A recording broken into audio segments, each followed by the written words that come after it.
લગ્ન વિશેની દરેકની પોતપોતાની ફેન્ટસી હોય છે. ગઈકાલે હું મારી કઝિનના ઘરે ગયો હતો. એના મેરેજ છે ડિસેમ્બરમાં. એટલે મેં એને પૂછ્યું કે કેવી રીતે મેરેજ કરવા છે તારે. મને કે કેવી રીતે એટલે ભાઈ? મેં કહ્યું જો તારા લગ્ન છે, તું કહીશ એમ અમે કરીશું. તને એમ ના થવું જોઈએ કે આવું કરવું તું ને ન થઈ શક્યું.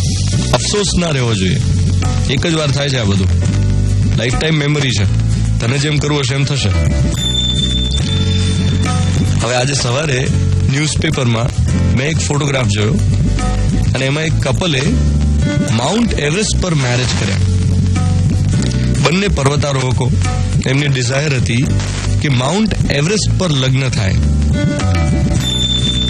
કેવી ગજબની વાત છે ને. છેક માઉન્ટ એવરેસ્ટ પર જઈને લગ્ન કર્યા.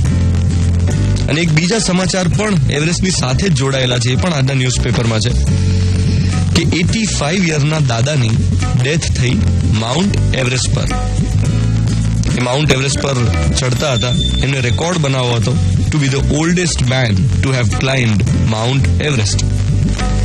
પણ એ ન કરી શક્યા અને 85 વર્ષના દાદા એમની એવરેસ્ટના બેઝ કેમ્પમાં ડેથ થઈ ગઈ.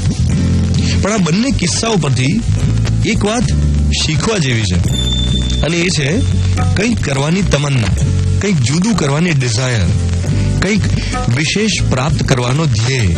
આજે તલસાડ છે ને આ અધૂરપ, એ જ માણસને માણસ બનાવે છે. જો આવી ઈચ્છા જ ના હોત તો જીવનમાં શું રહેત?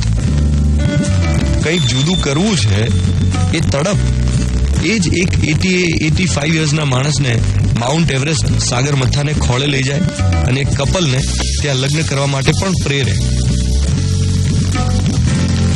આપણા મનમાં એક એવરેસ્ટ છે અને એને જીતવાનો છે.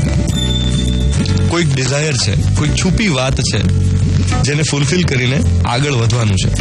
દરેક જણના મનમાં એક એવરેસ્ટ હોય છે અને એને ચડવો તો પડે જ.